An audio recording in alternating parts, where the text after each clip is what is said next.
Olá, tudo bem? Seja muito bem-vindo a mais um culto da família PIB-BH, uma família cheia de esperança.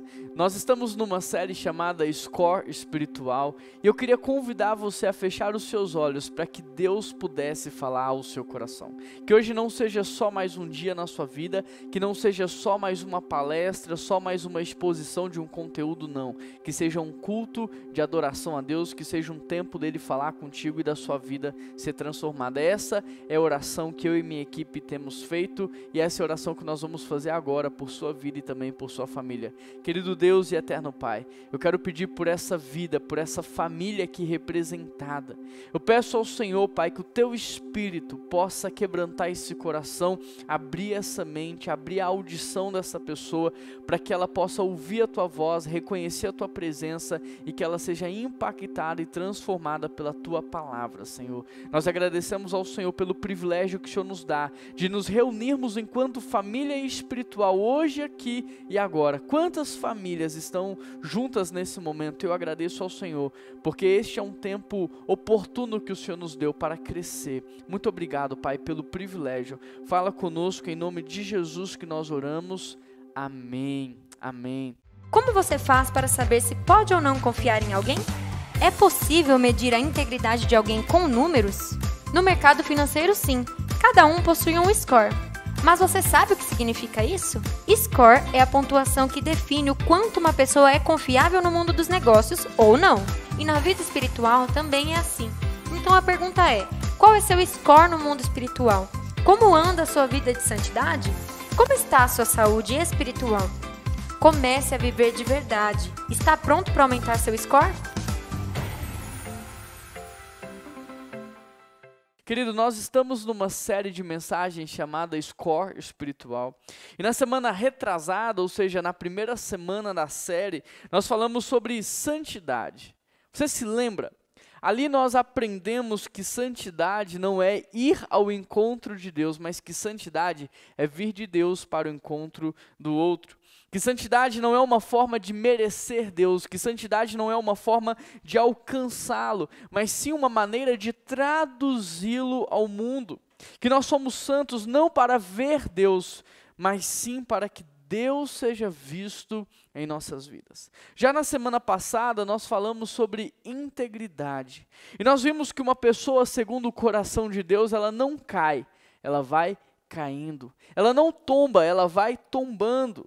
Na mensagem sobre integridade, nós aprendemos que uma pessoa, aos poucos, ela vai se tornando flexível para o pecado. Ela vai se anestesiando até o ponto dela cometer atos de atrocidade. Nós vimos que uma pessoa, quando ela perde a integridade, ela é capaz de fazer qualquer coisa.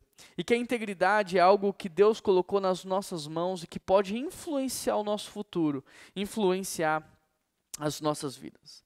Hoje nós vamos falar sobre viver uma vida de irrepreensibilidade, como ser irrepreensível.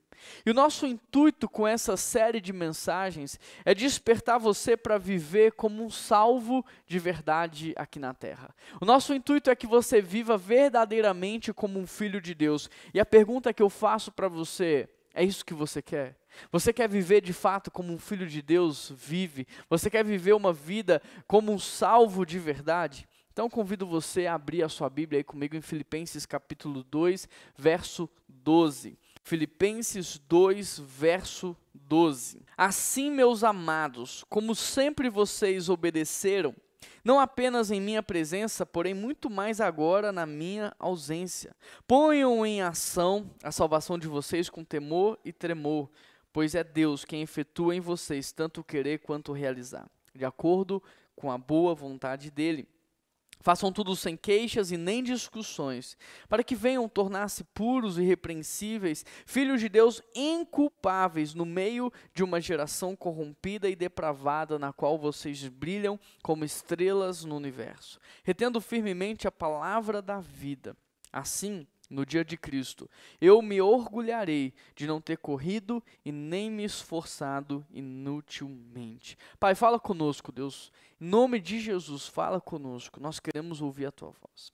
Querido, Paulo aqui nesse texto, ele está dizendo que mais do que ser salvo, nós precisamos viver como filhos de Deus na terra. Nós precisamos viver como salvos de verdade. Os crentes de Filipenses, eles deveriam demonstrar a sua salvação. E a pergunta que fica é, como é que nós podemos hoje demonstrar a nossa salvação? Sabe como? Se você puder, anota porque você não vai esquecer, isso vai ser um excelente investimento na sua vida. Aproveito para dizer, deixa a sua Bíblia aberta, porque a gente vai trabalhar versículo por versículo. Como que nós podemos hoje demonstrar a nossa salvação? Em primeiro lugar, obedecendo. Olha o que o verso 12 diz, assim, meus amados, como sempre vocês obedeceram, não apenas em minha presença, porém muito mais agora na minha ausência. Paulo, como pastor que é, ele está exortando a igreja de Filipos a viver em uma completa obediência a Deus. E esse chamado obediência tem como base, ou tem como padrão, o próprio exemplo de Jesus Cristo. Porque aqui a gente está lendo Filipenses 2,12, mas se você voltar lá no versículo 5, olha o que Paulo vai dizer. Seja a atitude de vocês a mesma que houve em Cristo Jesus, que embora sendo Deus, não considerou o fato de ser igual a Deus, era algo que ele devia se apegar, mas esvaziou-se a si mesmo, tomando a forma de servo, tornando-se semelhante aos homens, e sendo encontrado na forma humana, ele humilhou-se e foi obediente até a morte de cruz. Percebe? Esse é o padrão de obediência que nós devemos imitar. É esse o padrão de obediência que nós devemos seguir, o exemplo de Jesus Cristo. De forma que agora, no verso 12, Paulo vai chamar a igreja a viver em completa obediência, mas não qualquer tipo de obediência. Essa obediência que nós temos aqui, referendada no próprio Cristo. Com Jesus, então, nós aprendemos que obediência não é um ato, ela é fruto de um processo. De forma que Jesus, ele se esvaziou, ele tomou a forma de servo, ele se humilhou e então ele obedeceu. Portanto, obediência não é um ato, ela é consequência de um processo de Deus nas nossas vidas, é consequência de um processo puramente espiritual. Agora, se para obedecer nós temos que nos esvaziarmos assim como Cristo fez, a pergunta é, se esvaziar de quê?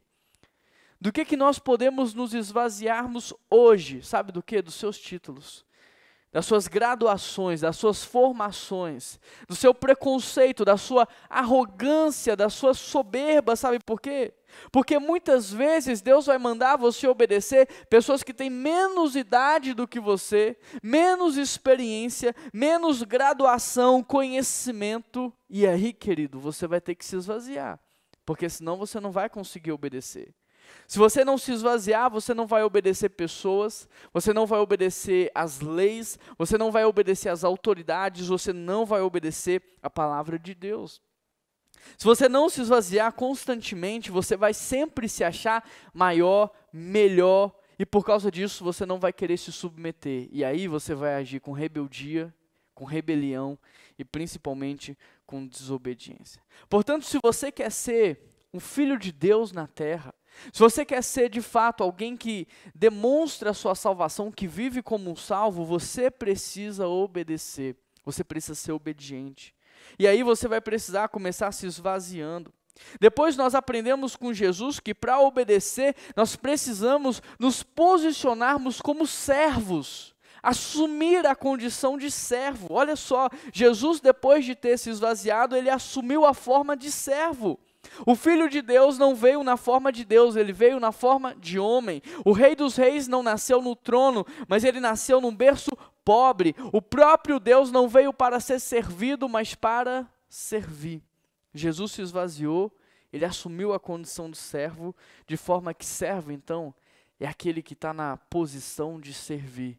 Servo, então, é aquele que está na posição de obedecer. Servo, então, é aquele que está na condição de um filho obediente. Ser servo é ter ou assumir a postura da obediência. Depois, nós olhamos para Jesus e aprendemos que ele também se humilhou. Ele se esvaziou, ele assumiu a forma de servo e ele se humilhou. Cristo não só se esvaziou, mas ele também se humilhou. O Criador de todas as coisas, ele assumiu a forma da criatura, ele encarnou-se como homem. Cristo não só esvaziou, mas também se humilhou. Aquele que criou todas as coisas, ele teve fome. Aquele que criou os mares, os oceanos, os rios, experimentou sede. Aquele que detém toda a força se sentiu fraco. Sentiu fome, sentiu sono, sentiu-se cansado. Você consegue compreender isso? Cristo não só se rebaixou à posição de ser humano, mas também de servo, de criatura, experimentando tudo o que nós experimentamos hoje, inclusive a morte. A humildade de Jesus precede a sua obediência. Presta atenção nisso. A humildade de Jesus precede a sua obediência. Se você olhar para o pecado de Lúcifer, se você olhar para o pecado de Adão, para o pecado de Eva, você vai perceber que tudo começou com orgulho. Tudo começa com orgulho. Há uma progressão da queda muito interessante. A progressão da queda é orgulho, rebelião, desobediência. Ou seja, orgulho gera rebelião e rebelião gera desobediência e desobediência gera queda. Sabe por que você tem tanta dificuldade para obedecer, seja quem for? Sabe por que você tem tanta dificuldade? Por conta do seu orgulho. Por conta do orgulho que está aí dentro de você. Mas se você não se esvaziar, se você não se posicionar como um servo, se você não se humilhar, querido, você vai cair. É isso que aconteceu com todos, é isso que tem acontecido hoje. É isso, o orgulho precede a queda. O orgulhoso, ele rejeita as instruções, ele acha que sabe tudo. Ele rejeita os conselhos porque ele acha que aquilo que ele está sentindo e pensando é certo. Ele rejeita as exortações, as ordenanças, os mandamentos de Deus, por quê? Porque ele se acha maior, ele se acha melhor, ele se acha mais capaz, e é por isso que ele cai. Ezequiel 28 diz que o orgulho precede a queda, mas presta atenção, os humildes são diferentes, eles ouvem conselhos, eles aceitam exortações, eles seguem as instruções, eles obedecem a palavra do Senhor, eles são submissos às suas lideranças, e por causa disso, eles são exaltados por Deus. Adão experimentou orgulho, rebelou-se, desobedeceu e foi expulso do jardim. Mas Jesus Cristo esvaziou-se, humilhou-se, assumiu a forma de servo, obedeceu e Deus o exaltou. Com qual dos dois você se parece mais? Qual desses dois modelos tem mais a ver com você? Se eu perguntasse para aqueles que caminham lado a lado contigo, que vivem com você, eles diriam que você é orgulhoso ou que você é humilde? Eles diriam que você é desobediente ou que você é submisso e obediente? Eles diriam que você é rebelde ou que você é submisso? Porque olha o que a Bíblia diz. Tornou-se obediente até a morte e a morte de cruz. É fácil obedecer quando não tem sacrifícios. É fácil obedecer quando só há vantagens para você, mas Jesus obedeceu sacrificialmente, ele obedeceu até a morte de cruz. Então me diz, a sua obediência, ela está vinculada a benefícios próprios? Porque se for, isso não é obediência, isso é conveniência. Só é obediência quando, independente da situação e das circunstâncias, eu me prostro em submissão. Por isso, no verso 12, Paulo vai dizer, assim, meus amados, como sempre vocês me obedeceram, não apenas na minha presença, porém muito mais agora na minha ausência.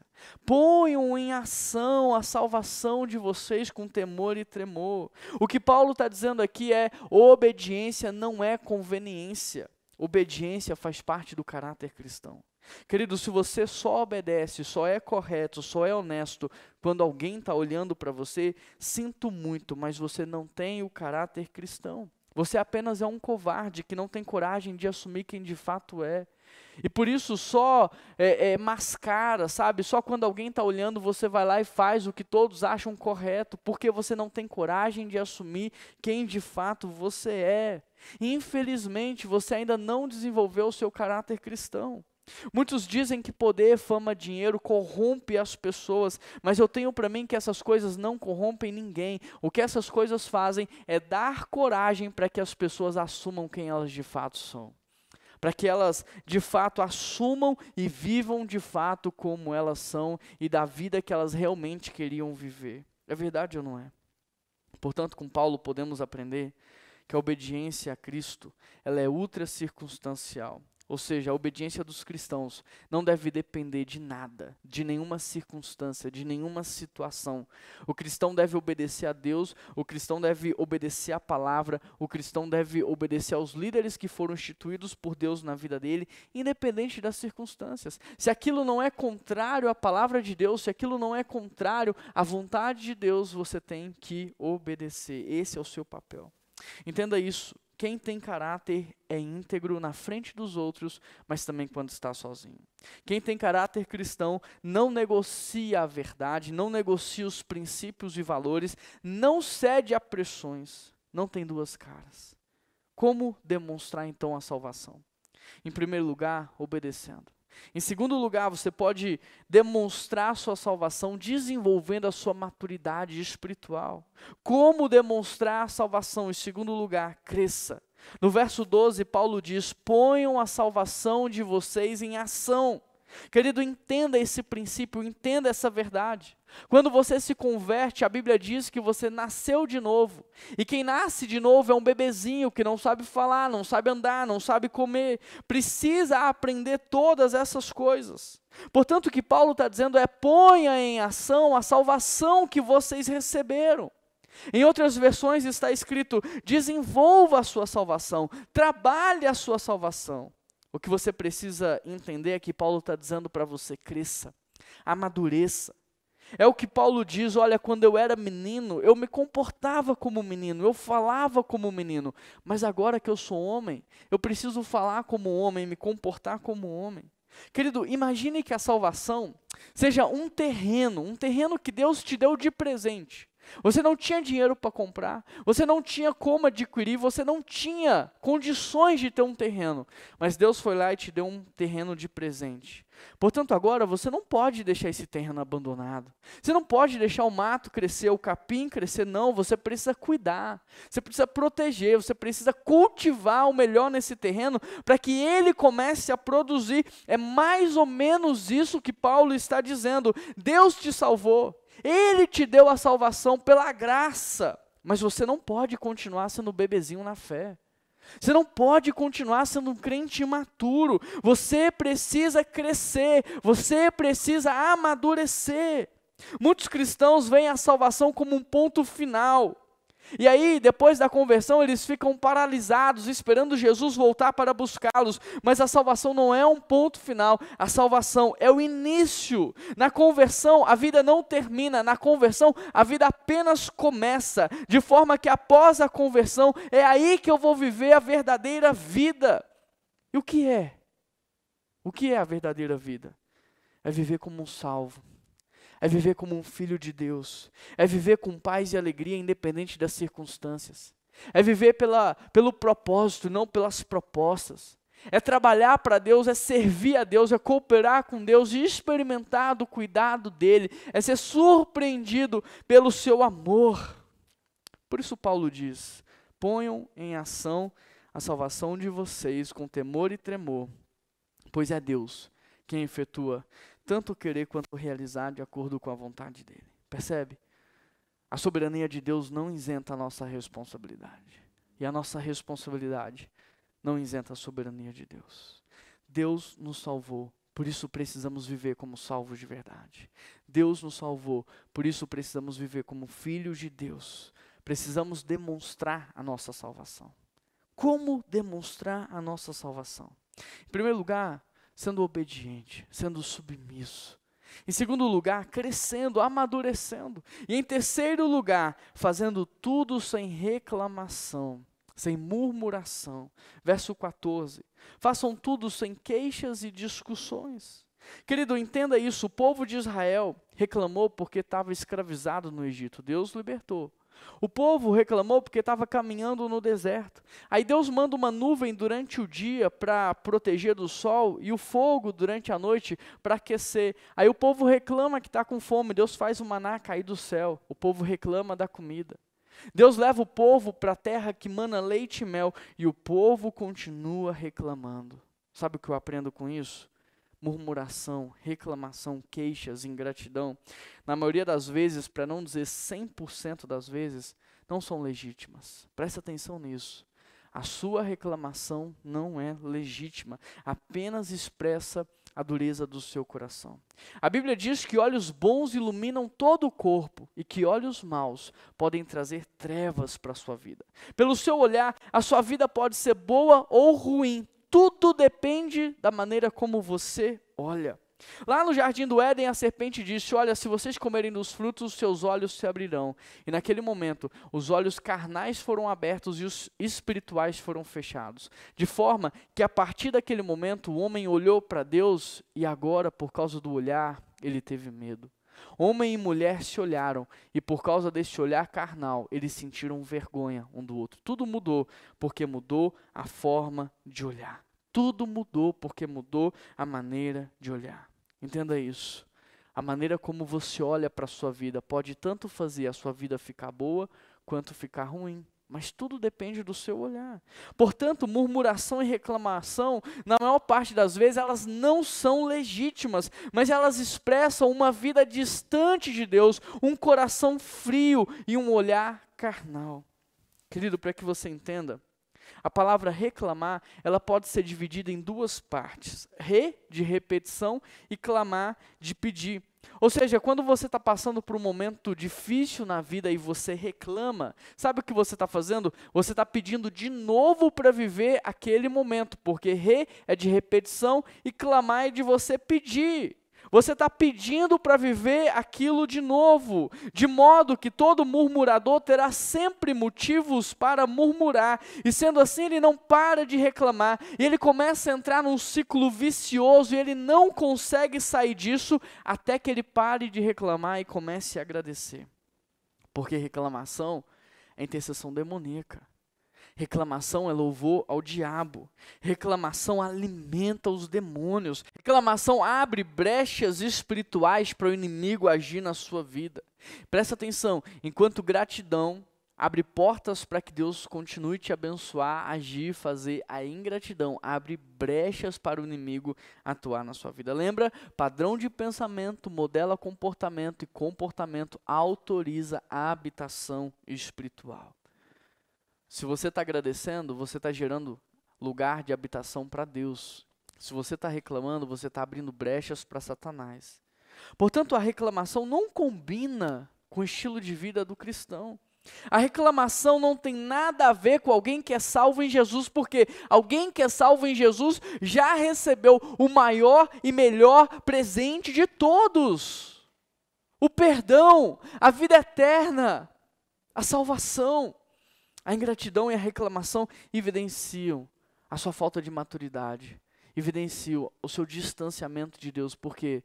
Porque se você é um cristão, se você é filho de Deus, você precisa entender que Ele já te deu o maior e melhor presente de todos. Deus está contigo. Tem presente melhor do que esse. Ele disse que não te deixaria, que não te abandonaria. A palavra diz que a bondade e a fidelidade do Senhor estão te caçando, estão te seguindo. Por isso, a ingratidão, a murmuração e a reclamação não tem nada a ver com o estilo de vida do cristão. Portanto, se você é salvo, demonstre a sua salvação. Se você é salvo, viva como um salvo, obedeça, seja submisso, cresça, amadureça e pare com o hábito de reclamar. Pare, tire isso da sua vida. O nosso maior exemplo é Jesus Cristo, e embora ele tivesse motivos para reclamar, para murmurar, ele não fez isso. O tempo todo ele deu graças ao Pai. Como demonstrar sua salvação? Obedecendo. Em segundo lugar, crescendo. Em terceiro lugar, parando de reclamar. Como demonstrar a salvação? Em quarto lugar, vivendo sem contendas. Versículo 14, façam tudo sem queixas e discussões. Além de não reclamar, Paulo diz que os cristãos não podem viver em contendas, não pode ficar participando de discussões, promovendo inimizade, não. E por quê, Juan? É muito simples. Porque o cristianismo vem para reconciliar o homem com Deus e o homem um com o outro e não para quebrar relacionamentos. E talvez você possa dizer, mas Juan, a discussão é boa. Querido, a discussão até poderia ser boa se nós fôssemos mais espirituais do que carnais. Porque em 99% das discussões, ninguém está disposto a ceder. O propósito não é o crescimento mútuo, mas sim provar que um está certo e o outro está errado. É verdade ou não é? Por isso, deixa eu te dar uma dica. Toda vez que uma conversa amigável se transformar numa discussão, para de falar. Saia desse lugar. Porque quando uma conversa amigável se transforma numa discussão, não há mais crescimento, há briga de ego, há orgulho, há vaidade, ninguém ganha, todo mundo perde. E não sou eu que estou dizendo, é a própria palavra de Deus. Eu não sei se você está concordando comigo ou não, mas na verdade, talvez a sua discordância seja com a palavra de Deus, porque é ela que está dizendo, façam tudo sem queixas e discussões. Portanto, como demonstrar que você é salvo? Como viver como um salvo de verdade? Sendo obediente, crescendo, parando de reclamar, parando de discutir. E em quinto lugar, sendo puro, irrepreensível e inculpável. Verso 15. Para que venham tornar-se puros e irrepreensíveis, filhos de Deus inculpáveis no meio de uma geração corrompida e depravada. Querido, presta atenção aqui. A palavra usada para puro é a mesma palavra usada para sincero. E essa palavra descreve aquilo que o cristão tem que ser em si, puro, sem mancha, sem adulteração. Por exemplo, antigamente os artesãos, eles tinham o costume de cobrir as imperfeições das peças com cera. Eles cobriam as trincas, eles cobriam as imperfeições com cera, mas depois, quando o tempo passava, o sol derretia aquela cera e o comprador percebia que havia sido enganado. O que Paulo está dizendo aqui é que a vida do crente não pode ter cera. Você não pode cobrir as suas imperfeições com cera. Você não pode cobrir os seus traumas com cera. Não pode haver máscaras na vida de um cristão. Não pode haver nada encobrindo quem de fato você é. O seu falar tem que ser sim, sim, não, não. A sua vida precisa ser um livro aberto. Você tem que ser puro, sem mancha, sem adulteração. É isso que Paulo está dizendo. Por exemplo, José esteve no Egito sem se misturar com o Egito. Daniel esteve na Babilônia sem se misturar com a Babilônia. De forma que não foi o Egito que governou o coração de José, mas foi José que governou o Egito. De forma que não foi a Babilônia que ganhou o coração de Daniel, mas foi Daniel que governou na Babilônia. O chamado de Deus para a sua vida é que você entre na lama para resgatar os seus irmãos, mas sem se sujar. É que você entre na escuridão sem deixar que ela ofusque a luz que existe em você. Por isso, no verso 15, Paulo está dizendo, para que vocês venham tornar-se puros e irrepreensíveis. O que Paulo está dizendo aqui é que viver como um salvo é ter uma vida de pureza, é ter uma vida de irrepreensibilidade. E talvez você esteja se perguntando, mas o que é ser irrepreensível? O que é ser irrepreensível, Juan? É estar acima da repreensão. É você não ter motivos para ser acusado. Ou seja, ninguém pode acusá-lo de nada. Por quê? Porque você está acima da repreensão. Agora, ser irrepreensível significa ser alguém que não erra, que não comete erros? Não, porque isso é impossível. Ser irrepreensível é ser alguém que vai errar, mas imediatamente, por causa do Espírito Santo, vai corrigir o seu erro. E porque ele erra e corrige imediatamente, não dá tempo de ninguém chegar para acusá-lo. Porque quando alguém chega para falar, ele diz, me perdoa, mas isso já está resolvido, graças a Deus, já está resolvido. Ou seja, estou acima da repreensão. E para Paulo, é assim que um cristão tem que viver. O cristão deve viver uma pureza que deve ser percebida por todos, de forma que ninguém tenha nada para dizer a respeito dele. E deixa eu trazer isso para a prática. O cristão deve viver de forma que ninguém vai chamá-lo a atenção por causa dos seus atrasos. Ninguém pode reclamar porque ele está entregando algo atrasado. O cristão deve viver de tal maneira que ninguém pode cobrá-lo dizendo, olha, trabalhe mais, se dedique mais, porque ele já faz num nível de produtividade muito alto. O cristão jamais deveria participar de rodas de fofoca. Ele jamais deveria participar de conversas que estão falando mal nas costas de outros. Um cristão jamais deveria gastar mais do que ganha, ficar endividado, ser cobrado pela sociedade porque não paga suas contas. É incoerente, querido, você falar que você é cristão e ter uma fama de desorganizado, de bagunceiro, de vida mansa. É incoerente você dizer que é cristão e chegar atrasado o tempo todo e não cumprir prazos. É incoerente você dizer que é cristão e armar para derrubar pessoas no seu ambiente de trabalho. Isso não combina com o Filho de Deus, não combina com alguém que anda na luz, não combina com alguém que foi salvo, redimido, lavado, não combina com alguém que está sendo trabalhado pelo Espírito Santo. Viver como um salvo na terra é viver no padrão de Deus, é viver debaixo da cultura do reino de Deus e não na cultura vigente. Viver como um salvo na terra é viver de tal maneira que ninguém tenha nada para lhe acusar. Viver como um salvo na terra e viver de tal forma que a sua vida lembra a todos sobre Jesus Cristo. Que a sua vida aponte para Deus, que a sua vida lembre a criação do Criador. Verso 15. Para que venham tornar-se puros, irrepreensíveis, filhos de Deus inculpáveis no meio de uma geração corrompida e depravada. Querido, repare que Deus... Ele quer que você seja puro, irrepreensível e inculpável, não dentro de uma bolha gospel, não protegido dentro de uma esfera religiosa, mas no meio de uma geração corrompida e depravada. Depois de falar do que o cristão deve ser em si e no mundo, Paulo vai dizer aquilo que o cristão tem que ser na presença de Deus. E na presença de Deus o cristão tem que ser inculpável.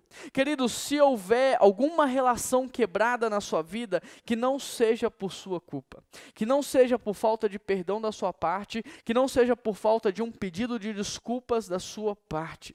Se houver alguma pendência do passado na sua vida, algo que não esteja resolvido, que não seja por causa da sua passividade, que não seja por causa da sua omissão.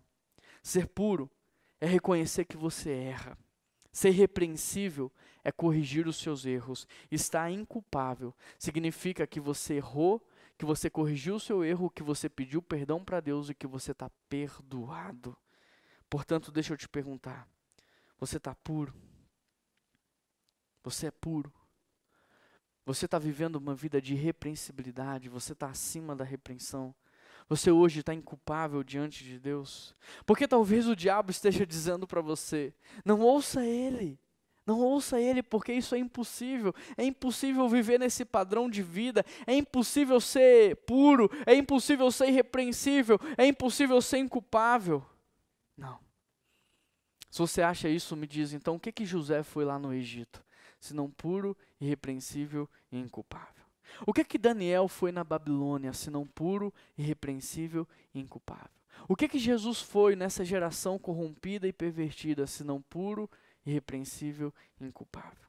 Querido, o mundo caído e depravado não pode ser uma desculpa para a sua imoralidade, mas deve ser um impulso para a nossa santidade. O mundo caído e depravado não pode ser uma desculpa para a sua imoralidade, tem que ser um impulso para a sua santidade. A escuridão do mundo não deve ser uma justificativa para a sua falta de luz, ela deve ser uma prerrogativa para que você de fato seja a luz do mundo e o sol da terra. Portanto, como demonstrar sua salvação? Seja conhecido pela sua submissão e obediência. Continue crescendo e alcançando maturidade espiritual. Seja grato a Deus. Promova paz e reconciliação por onde quer que você andar. Ande em pureza, seja irrepreensível e esteja inculpável. Em sexto lugar, brilhe como as estrelas. Verso 15. Para que vocês venham tornar-se puros, irrepreensíveis, filhos de Deus inculpáveis, no meio de uma geração corrompida e depravada, na qual vocês brilham como estrelas no universo. Querido, já parou para pensar que você pode estar sendo sal dentro de um saleiro? Que você pode estar sendo luz, em plena luz do dia, e que exatamente por isso você não tem causado impacto por onde você anda e por onde você passa. Mas olha o que o texto diz, vocês devem brilhar como estrelas no mundo, vocês têm que fazer diferença, vocês têm que causar impacto por onde quer que vocês andem.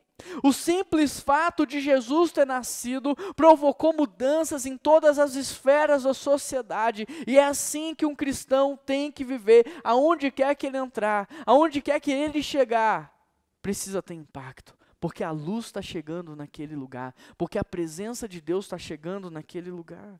O que Paulo está dizendo é que o cristão deve brilhar como as estrelas brilham. E querido, já pensou se não houvesse estrelas no universo?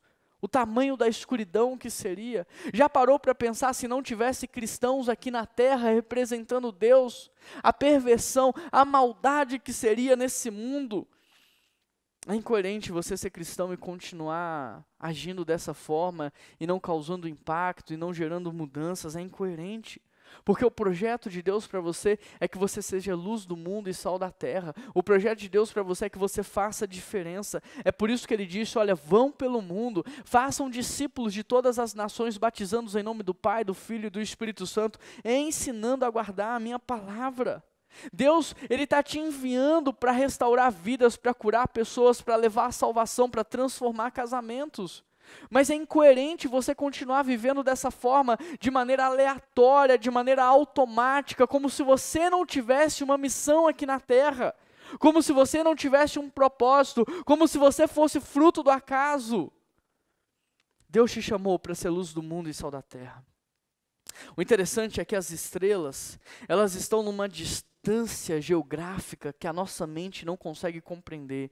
E mesmo assim nós somos impactados por sua luz. E é isso que Deus faz quando alguém vive como um salvo de verdade na terra. É isso que Deus faz quando alguém vive como um filho de Deus. Quando alguém demonstra a sua salvação. Deus pega essa luz e leva a todos que estão vivendo em escuridão.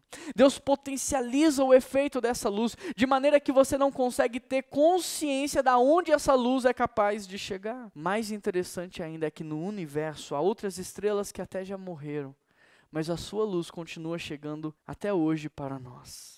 O interessante é que quem vive como um filho de Deus na terra, quem vive como um salvo de verdade, quem demonstra a sua salvação, mesmo depois de morto, continua fazendo a diferença. O seu legado continua falando. Esse é o chamado de Deus para você. Não desperdice a sua vida.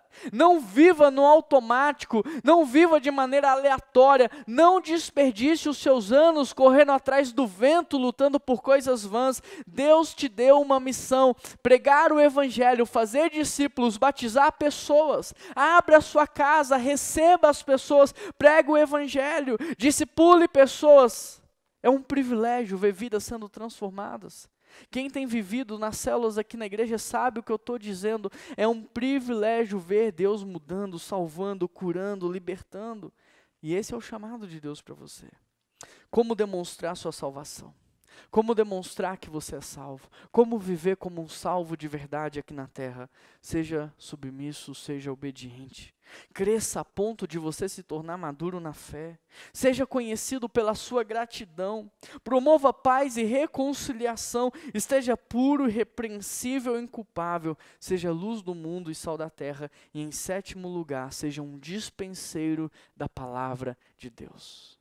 Olha o que diz o verso 16, retendo firmemente a palavra da vida. Assim no dia de Cristo eu me orgulharei de não ter corrido e nem me esforçado inutilmente. Seja um dispenseiro da palavra de Deus. Hoje em dia muitos são dispenseiros de más notícias, mas nós somos chamados para sermos entregadores de esperança, entregadores de boas notícias, entregadores da palavra de Deus. A palavra grega usada para preservar e reter é a mesma usada numa cultura secular para traduzir a ideia de entregar para o seu hóspede o melhor vinho que você tem. De forma que quando Paulo usa então essa expressão aqui nesse texto, o que ele está dizendo para essa igreja, o que ele está dizendo para a nossa igreja, é que nós devemos entregar para as pessoas aquilo que nós temos de melhor. Que nós devemos dar para ela a mesma palavra que mudou a nossa vida. A mesma palavra que transformou a nossa vida. Nós devemos entregar para ela as boas notícias, as dádivas de Deus. Nós devemos entregar para ela a palavra do Senhor. Porque da mesma forma que o vinho pode dar prazer para um convidado, a palavra do Senhor pode dar vida, pode dar alegria, pode trazer salvação, pode trazer conserto. Por isso nós não podemos guardar aquilo que nós temos de melhor, mas nós devemos entregar. Agora repare um detalhe. Porque nesse texto, Paulo está falando que não é só ser salvo, a gente precisa demonstrar a nossa salvação. Mas o interessante é que Paulo não começa dizendo que a gente tem que demonstrar a salvação entregando a palavra. Mas Paulo começa dizendo que a gente tem que demonstrar a nossa salvação a partir de uma mudança de comportamento e de postura. Sabe por quê?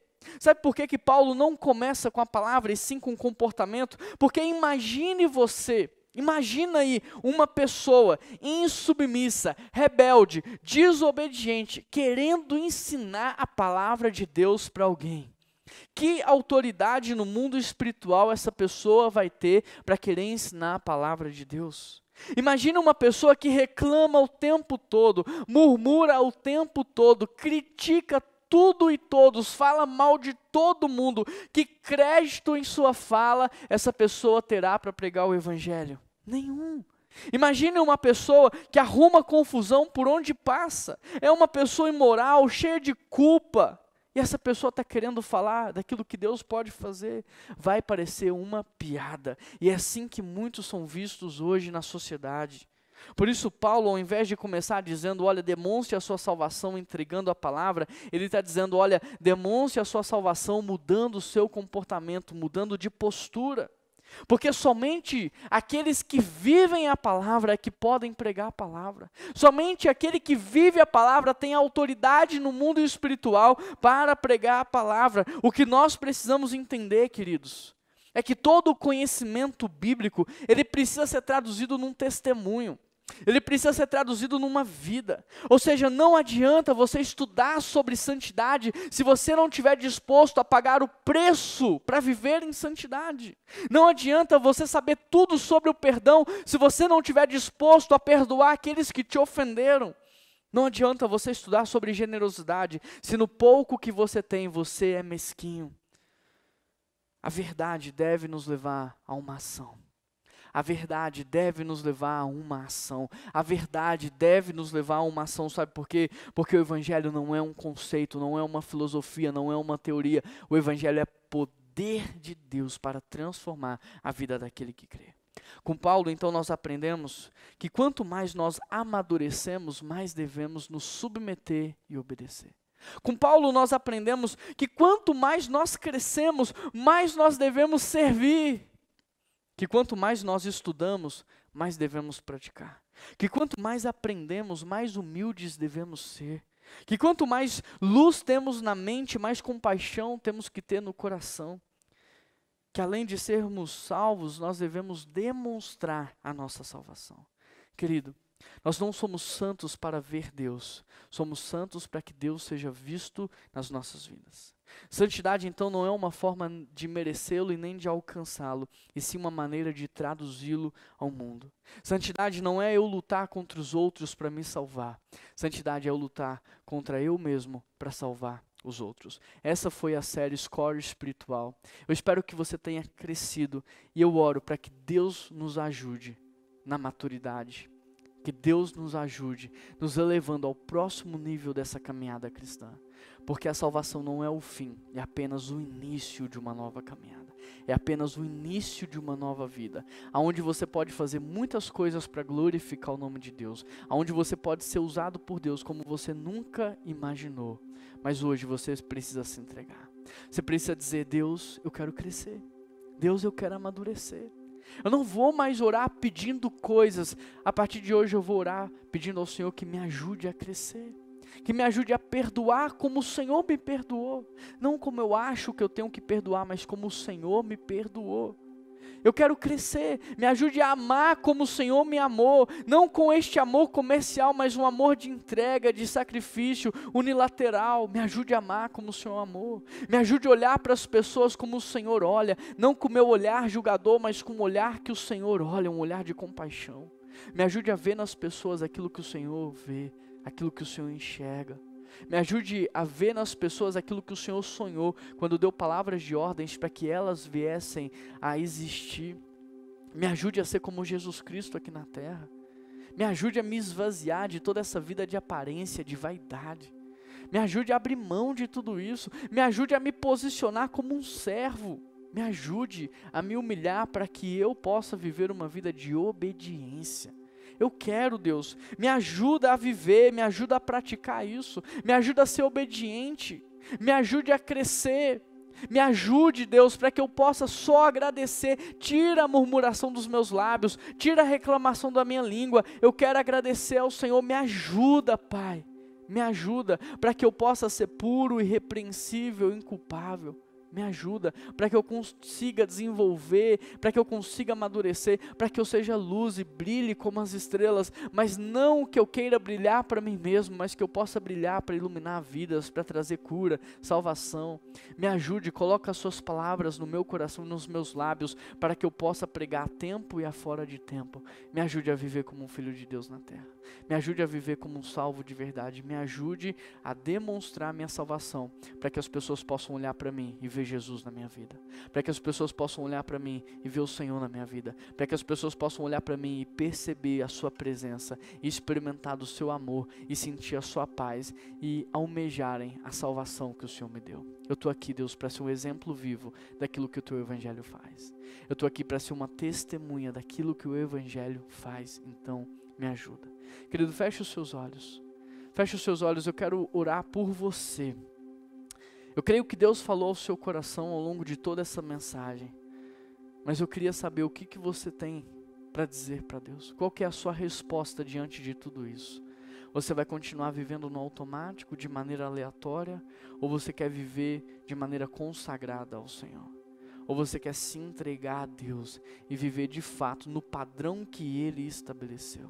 Deus, eu quero orar, Deus, por cada uma dessas vidas que estão se colocando diante do Senhor. O Senhor conhece o coração de cada uma delas. E eu peço ao Senhor, Deus, completa a obra que o Senhor começou a fazer. A tua palavra diz que tanto querer quanto efetuar vem do Senhor. Por isso, Pai, enche esse coração da sua presença. Enche esse coração do desejo de te buscar, do desejo de te conhecer, do desejo de viver em santidade, do desejo de te servir, Pai. Ó Deus, completa a obra que o Senhor já começou a fazer nessa vida, aperfeiçoa o caráter dessa pessoa, dá para ela crescimento, maturidade, Senhor, abençoa ela para que ela alcance e avance no próximo nível da vida cristã, que ela seja muito usada pelo Senhor para levar vidas aos teus pés. Dá para ela o dom do evangelismo, Pai. Dá para ela capacidade para discipular. Dá para ela compaixão pelas vidas, ó Pai. Eu peço essa bênção para a nossa igreja, que a nossa igreja possa viver o evangelismo, o discipulado, Pai. Que a nossa igreja cresça com números de batismo, Pai. Que a nossa igreja cresça com pessoas que não te conheciam, mas que agora estão vivendo de maneira entregue ao Senhor, Pai. Obrigado porque a obra é do Senhor. E aquele que começou é fiel para terminar. E nós te agradecemos porque nós estamos nesse processo. E um dia o Senhor vai completar nas nossas vidas aquilo que o Senhor começou a fazer. Em nome de Jesus que nós oramos. E toda a igreja de Jesus diz amém. Querido, nesse momento nós vamos entregar a Deus as nossas ofertas e o nosso dízimo. Eu queria convidar você a fazer isso com muita gratidão, com muita honra, porque o Senhor é maravilhoso, Deus é bondoso, Ele é fiel, até que Ele cuidou de você, e Ele não vai te deixar, Ele sempre vai cuidar. Por isso que você possa ofertar hoje, não por causa de uma obrigação, não por causa de uma lei, mas que você possa ofertar com gratidão ao seu Deus, e que você possa honrar a Deus com seus bens, com seus recursos, com aquilo que Ele tem te dado para viver, para administrar. Aqui do lado tem as contas da igreja, tem esse código de QR Code. Abrindo a câmera do seu celular, você vai ser direcionado através de um link aí, basta clicar para a nossa página, para o nosso aplicativo. Você pode fazer um boleto bancário ou fazer a sua oferta por cartão de crédito. Tem o Pix da igreja, é muito simples, fácil de usar, muito seguro também. As contas para transferência, para depósito. Se você faz parte do grupo de risco, a gente pode enviar um pastor para buscar na sua casa. Só não deixa de participar desse momento de adoração, desse momento de gratidão, de honra ao Senhor, porque Ele merece. Ele merece muito mais da nossa parte. Ele é digno de receber. Então que você participe disso com muita alegria, porque a Bíblia diz que o Senhor ama quem oferta, quem dá com alegria e com generosidade. Amém? Você que está nos visitando, eu quero que você saiba que você é muito bem-vindo. Eu estou muito feliz que você está aí. A sua presença faz toda a diferença. Eu queria pedir que você mandasse um WhatsApp para a gente nesse número que está aparecendo na tela e que você dissesse o seu nome, ou estado, ou país de onde você está participando. E quem sabe até você não participa de uma das nossas células online. Quem sabe, né? Seria muito bom pra gente, seria muito bom pra você esse andar junto, esse andar em comunidade, cuidar e ser cuidado. O que eu tenho dito aqui é que nós somos uma família. E nós queremos também ser uma família para você. Manda aqui uma mensagem pra gente. Domingo que vem tem Café Conexão. É um momento especial pra gente se conhecer. E mandando uma mensagem nesse número, a gente vai convidar você. Nós temos o café online e o café presencial. Se você faz parte de outro lugar, de outra cidade, estado ou nação, você vai participar do online. Se você está em Belo Horizonte e a grande região aqui, você participa do presencial. E ali a gente vai desenvolver um relacionamento, nós vamos te conhecer. Domingo que vem nós temos ceia, você está no culto online, prepara os elementos para a gente participar junto. Combinado? Deixa o seu like aqui, deixa aí o joinha, se inscreva no nosso canal, isso é muito importante para ajudar essa mensagem a ser propagada e compartilhe com seus amigos para que eles também sejam abençoados. Combinado? Um grande abraço, que Deus abençoe muito a sua vida e até semana que vem.